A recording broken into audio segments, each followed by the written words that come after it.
नमस्कार, मैं हूं विक्रांत यादव और आप देख रहे हैं आपका अपना चैनल द स्वतंत्र। आज हमारे साथ आईएमए हरियाणा के अध्यक्ष डॉक्टर महावीर पी जैन साहब जुड़े हैं। महावीर सर को हमने इसलिए आमंत्रित किया क्योंकि खबर ये मिल रही थी कि हरियाणा में पिछले 6 महीने से जो टीबी मरीज हैं उनको सरकार की निक्षय योजना के तहत मिलने वाला 1,000 रुपया नहीं मिल रहा है। जी हाँ, देश से प्रधानमंत्री नरेंद्र मोदी ने टीबी को पूरी तरीके से मुक्त बनाने की बात कही थी, आह्वान किया, लेकिन हरियाणा में टीबी मरीजों को जो 1,000 रुपए मिलते हैं हर महीने सरकार की तरफ से, वो नहीं मिल पा रहे और इससे किस तरह की दिक्कतें आ रही हैं यही जानेंगे डॉक्टर जैन से। डॉक्टर साहब, बहुत बहुत स्वागत है आपका दास स्वतंत्र पर।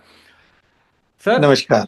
सर नमस्कार। सबसे थैंक पहले सर सबसे पहले तो मैं ये जानना चाहूंगा कि ये क्या पूरा मामला है, अगर आप थोड़ा विस्तार से बताएं, क्योंकि ये लोगों के बहुत उनको इस बात की जानकारी होना और सरकार तक भी इस बात की जानकारी पहुंचना बहुत जरूरी है। तो थोड़ा इस मामले को विस्तार से अगर आप बताएं। जो भी हिंदुस्तान में टीबी के मरीज हैं उनको सरकार एक पोषण योजना के तहत कुछ पैसा देती है। पहले 500 रुपया महीना था, लेकिन उसको पीछे सरकार ने घोषणा की थी कि पिछले नवंबर से वो 1,000 रुपया महीना मिलेगा हर मरीज को। और वो जब मरीज का एनरोलमेंट होता है निक्षय पोर्टल पे, उस वक्त उसका बैंक अकाउंट और उसका सारा वो उसमें डाला जाता है और वो पैसा सरकार से सीधा उसके बैंक अकाउंट में पहुंचता है। लेकिन पिछले कुछ महीनों से स्पेशली जो प्राइवेट प्रैक्टिशनर जो मरीज उस पे पोर्टल पे अपने वो कर रहे हैं, डाल रहे हैं, उनको पूरा पैसा नहीं मिल पा रहा है।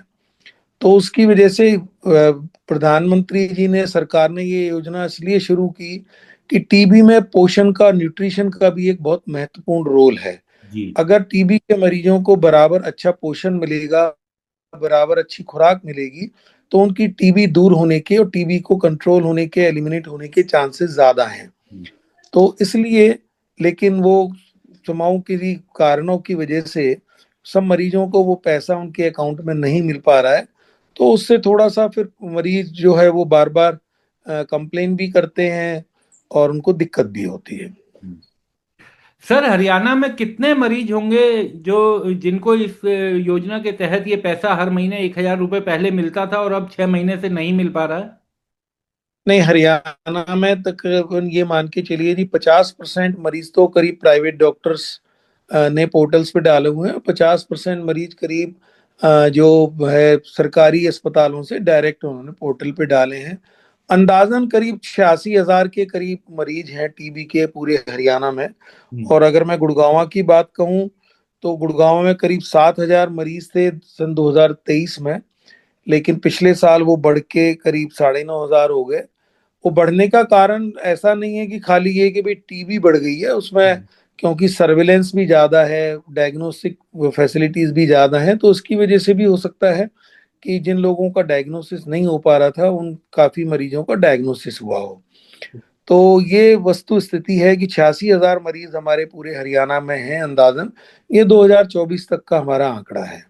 अच्छा सर, ये जानना चाहूंगा कि क्या आपके पास क्या इस तरह की कोई जानकारी है कि देश में बाकी जगह भी इस तरह की दिक्कत आ रही है या ये केवल हरियाणा में दिक्कत है? और इसी से जुड़ा हुआ सवाल ये भी जानना चाहूंगा सर कि इसमें जो प्राइवेट इलाज करवाते हैं या जो सरकारी करवाते हैं, ये सबको पैसा मिलता था सरकार की तरफ से? बाकी प्रदेशों के बारे में मुझे नहीं मालूम, क्योंकि पूरे हिंदुस्तान में करीब 20 लाख मरीज हैं टीबी के। हाँ। लेकिन बाकी जगह उन लोगों को पैसा मिल रहा है कि नहीं, मरीजों को डायरेक्ट अकाउंट में। हाँ। लेकिन हरियाणा में थोड़ी सी दिक्कत जो थी, वो उसके लिए हमने चिट्ठी लिखी थी। हाँ। जो हमारे डायरेक्टर जनरल साहब हैं, हेल्थ मिनिस्टर हैं, प्राइम मिनिस्टर हैं, उनको भी लिखी थी कि भाई आपकी एक इतनी अति महत्वाकांक्षी योजना है हाँ। और जो आप तहे दिल से चाहते हैं कि भाई भारत टीबी मुक्त हो, और हम भी चाहते हैं, जी। सभी डॉक्टर और आईएमए भी। तो उसके लिए जो भी साधन आपने उपलब्ध कराए, उन साधनों का पूरा पूरा उपयोग होना चाहिए। तो इसलिए हमने वो चिट्ठी भी उनको लिखी है। तो अब बात यह है कि बजट कम है या बजट का एलोकेशन या वो पैसा ठीक से नहीं पहुंच रहा है, तो वो देखने वाली बात है। जहां तक बात है सरकार की तरफ से, जो डायग्नोसिस की सुविधाएं हैं वो सरकार की तरफ से ही हैं। सभी मरीजों को सरकार की तरफ से फ्री दवाइयां मिलती हैं। तो वो सारा तकरीबन तकरीबन सुनिश्चित रूप से चल रहा है। सिवाय इसको थोड़ी बहुत ये छोड़ के कि भाई कई बार वर्कलोड ज्यादा होता है तो मरीजों को कई बार सिविल हॉस्पिटल के चक्कर खाने पड़ते हैं डायग्नोसिस या दवाइयों के लिए, बट मोर और लेस वो ठीक है। हम्म।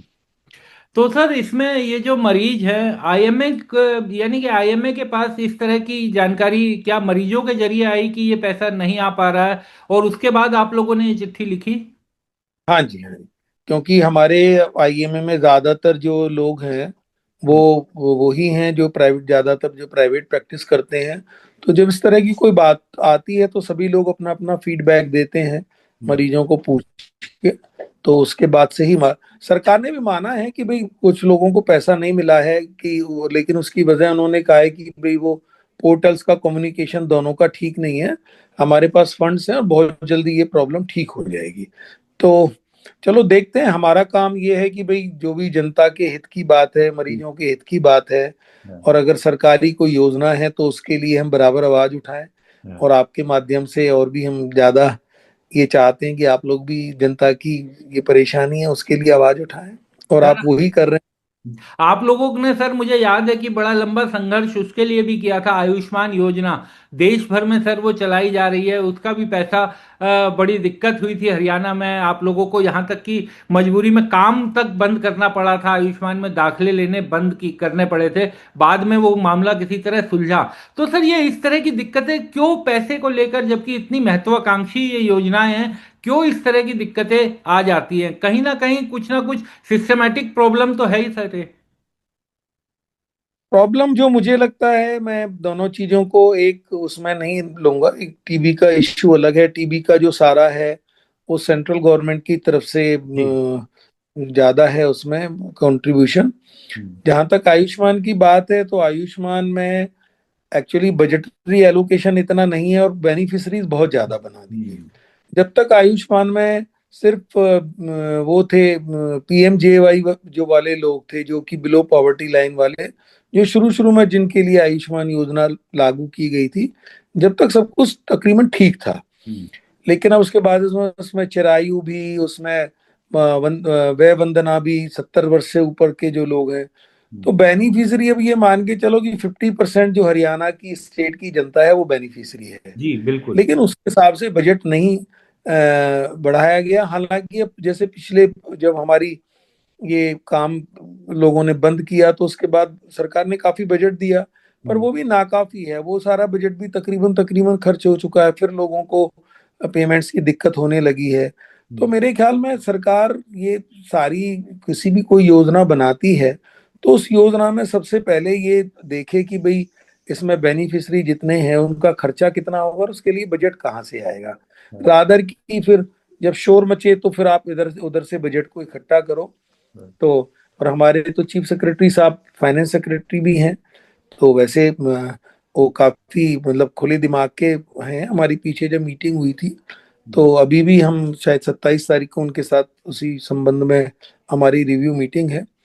तो उसमें देखते हैं कि क्या हो सकता है क्या नहीं हो सकता। लेकिन काफी सारे लोग उसमें ऐसे भी हैं कि जो कि अपात्र हैं, हाँ। जो वास्तव में उस योजना में लाभान्वित नहीं होने चाहिए। तो मेरे को लगता है कि शायद उन लोगों को भी इस योजना से बाहर निकालना चाहिए, जिससे कि जो पात्र हैं, जिन लोगों को उस योजना का लाभ मिले, वही लोग उसमें रहें और उनको लाभ मिल सके।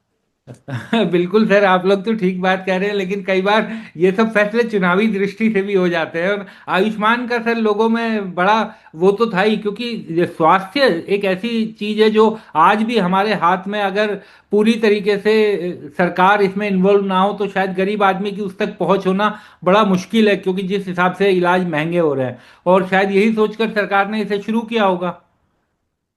आप बिल्कुल ठीक कह रहे हैं जी। इसके दो पार्ट हैं। देखो, सरकार का काम है लोगों को निशुल्क स्वास्थ्य मुहैया कराना, हाँ। स्पेशली गरीब तबके को। ये सरकार की जिम्मेदारी है।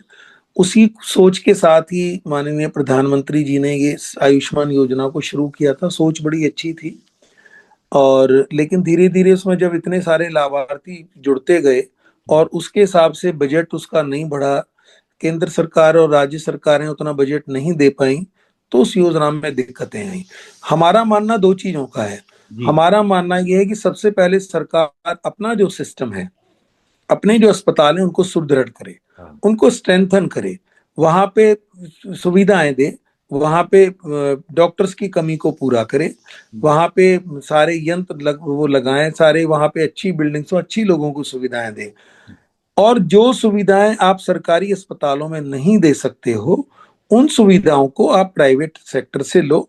लेकिन एक तो रेट अगर इतने कम हम रखेंगे तो उसमें बहुत लंबे समय तक वो योजना को चलाना बड़ा मुश्किल है। सस्टेन नहीं हो पाएगा वो।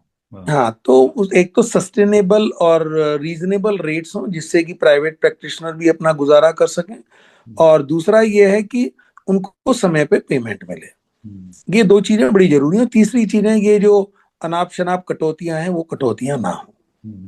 तो यानी अभी भी इस तरह की दिक्कतें आयुष्मान में भी बनी हुई हैं सर, मामला सुलझने के हाँ, बाद। अभी हाँ। अभी भी हैं। हाँ। चलो, पर हम भी अपनी तरफ से कोशिश कर रहे हैं, सरकार भी कोशिश कर रही है, हमारे जो साथी लोग हैं चिकित्सक वो भी कोशिश कर रहे हैं कि भाई इस योजना को किसी ना किसी तरह चलाएं। हाँ। जरूरी भी है सर, देश के गरीबों के लिए और सामान्य नागरिकों के लिए ये योजना जरूरी तो है ही।